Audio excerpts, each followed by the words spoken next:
Hi guys, welcome to another episode of This is Pure Wrestling. On today's show, I'm giving you my top 10 WWE women in the roster right now. That's including WWE, Raw, SmackDown, and NXT. So sit back and enjoy. Don't forget, do what you normally do. Hit that thumbs up if you like the video. Subscribe to my YouTube channel. In the description box below, there'll be links to my social media you can go support me on and talk to me on about any types of wrestling, whether it's women's wrestling in general, whether it's about the latest Survivor Series, NXT Toronto, wrestling in general, anything.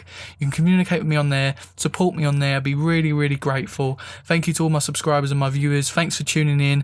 And also in the description box below, view my latest videos, which is the NXT Toronto prediction show and also my Survivor Series prediction, and I also wanted to put links in the description box below with all my other videos as well. If not, just check on my channel, you can see all my videos and support me on there. I'll be very grateful. Now going straight into the video, we're going to be talking about the women in WWE right now, which is a crucial thing because the women's revolution is really firing up right now and there's a lot to talk about.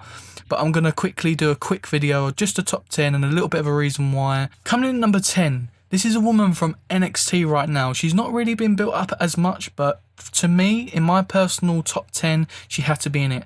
Her name is Ember Moon. Now, if you haven't seen her, go and check out her old stuff. Also, the recent stuff that she's been on NXT. Her finisher is amazing, her gimmick's amazing, her look, her theme song. I'm just in love with her whole thing right now. I'm looking forward to see what they do with her. I'm sure she's going to be the one that goes up against Asuka, and hopefully she gets a title shot soon and we get to see more of what she's all about. But at the moment, she's in a little feud. It's not too much at the moment, but I'm looking forward to see a lot more of her. But she had to be in my number 10 because she's really good. Coming in at number 9, Naomi. Now, Naomi is obviously known for a heel in Team Bad. Now, coming back as a face, her whole gimmick, her whole entrance, it's really hit me really well and I really like it.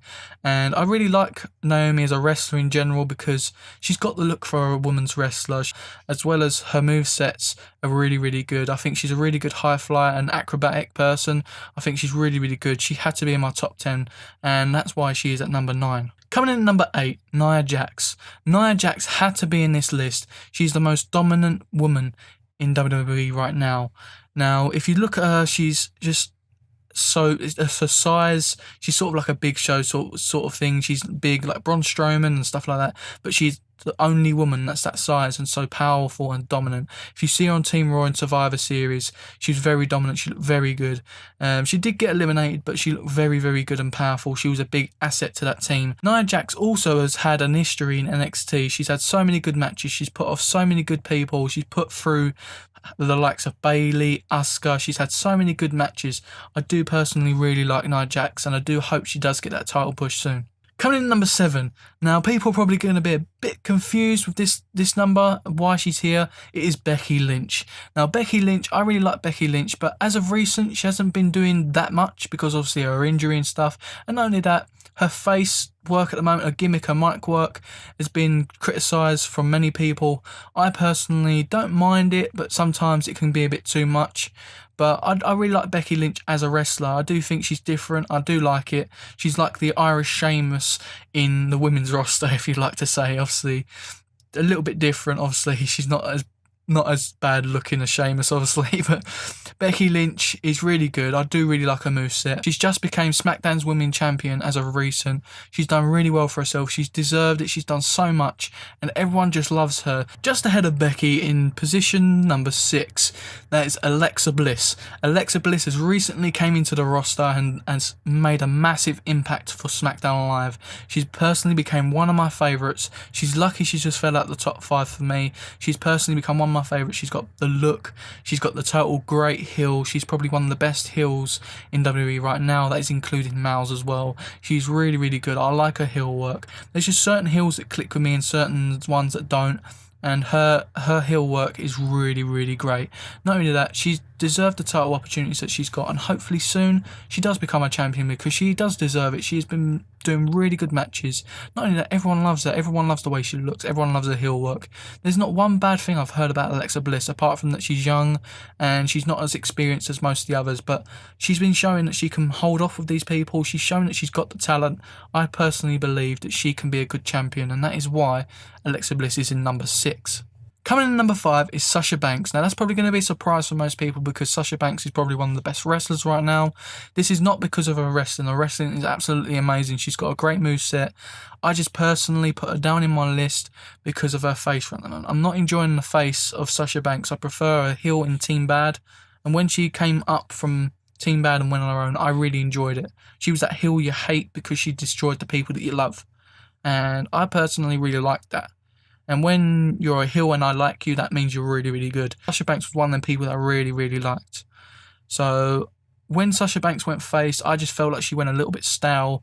I feel like some of her quotes, and I know it's a face sort of thing, but certain faces are meant to be faces, certain heels are meant to be heels. And if you look at Sasha Banks, her heel one was great. I do believe that Sasha Banks should be a heel, but many other people have different opinions. This is just my personal opinion, but she's still in that top 5 for me. Of course, Sasha Banks has done so much for WWE. She's been in some of the most iconic matches. Obviously, the Iron match we already know with Bayley, that was an iconic match. Not only that, WrestleMania she's been at, and her entrance alone. Her entrances are always great to see at pay-per-views, and she always gives her 100% best, and there's no fault with Sasha Banks apart from her gimmick. And that is why Sasha Banks falls in at my number 5. Coming in number 4 is a personal favourite of mine. She's only just gone ahead of Sasha Banks, and that is Nikki Bella. Now, Nikki Bella, the stats prove itself. When she was Divas Champion, she held it for so long. She was a great heel. And not only that, coming back as a face is a tough thing when you've been a heel for so long. And she's came back and she's done a really, really good job. People care about Nikki Bella, not just because of John Cena, but for personal reasons. Obviously, they like the look of her. There's a lot of people that just like people because of their looks. There's a lot of people who like people because of their talent. I personally like both. I think she's really, really good. I think she's an overall great wrestler. I don't think she's just one of them diva types that can't wrestle. There's like some, like obviously Eva Marie, which is that sort of type, I believe. But there's room to improve with Eva. She's only young. And with Nikki Bella, I think she's improved a lot. She's come back and pulled out some really good moves. She's not that whole heel type where she started getting stale, and then that's when obviously she got injured and stuff. And that Survivor Series, Nikki Bella was injured before the match.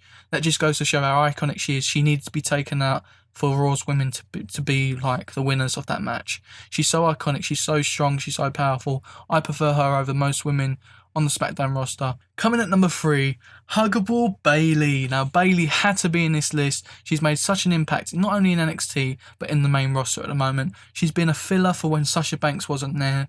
I personally did like the match between her and Charlotte. And not only that, it just goes to show that Sasha Banks isn't the only one that can beat Charlotte. It is also Bayley. Bayley's beaten Charlotte on numerous occasions. As champion, I do believe she done really well on NXT. She had a long run on NXT. She beat so many women, and she got defeated by one of the best. And that is, coming at number 2, Asuka. Asuka, the person who's dominating the whole NXT division. Them two, Bayley and Asuka, are just ultimate domination in a team right there. Imagine them two if they was on Team Raw. That would be ultimate domination. But Asuka alone, on her own, she's absolutely crazy. She's one of the most different, unique people I've ever seen in wrestling.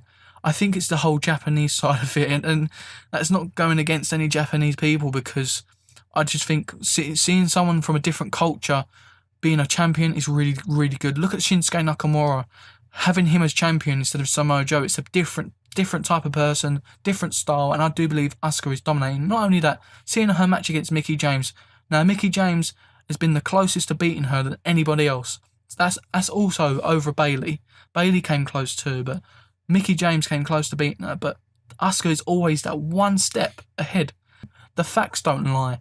How long she's holding this belt on, I'm sure that they're going to put it over the Bayley reign. I'm hoping they do, because I'm hoping they lost Asuka as champion over to WrestleMania, and then have her turn up at WrestleMania to challenge the women's champion of Raw or SmackDown, depending on who they want to go towards. I'm hoping it's either Charlotte or Bayley or Sasha Banks or something like that on Raw's team. I'm hoping that, and I'm hoping they do something really well with Asuka, because she does deserve it.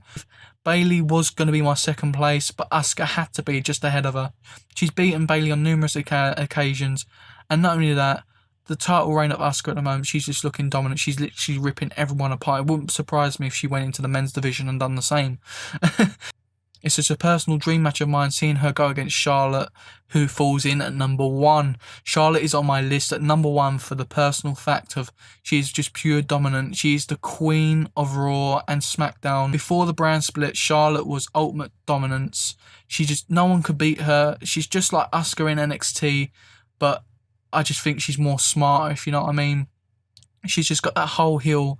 It's sort of like, with Charlotte's way, she's sort of like the Revival in tag teams. The Revival are so smart, you just couldn't beat them, and then you have to have that special person to beat you, which was Sasha Banks in this case. Sasha Banks actually beat Charlotte to retain the title and stop her lead, but then now they've sort of made it the pay-per-view wins rather than the actual title reign itself, which is clever really of WWE. I do respect that. But Charlotte alone, she's got the great look. She's got obviously a flair, which most people dislike that she's got into because of that, like Reigns with The Rock and stuff, but I personally really do like Charlotte. I do think she's unique. She's changed. She's different to Ric Flair in that way. She's changed the moves and made them her own, and I respect that personally. I just don't think at the moment I could put anyone over Charlotte apart from Asuka, and at the moment I don't think that's just right at the moment. Personally, if Asuka does more in NXT and carries on until WrestleMania, then we'll be seeing a new number 1, and that will be Asuka. That is it, guys. That is my top 10 WWE Women's right now in WWE. That is including NXT, Raw, and SmackDown. I hope you enjoyed it, guys. Don't forget to hit the thumbs up if you liked the video. Subscribe to my YouTube channel. Support me in the description box below with all my links to my social media and the links to my videos. Thanks to all my subscribers and my viewers. And don't forget, guys, this is Pure Wrestling. See you on the next video, guys.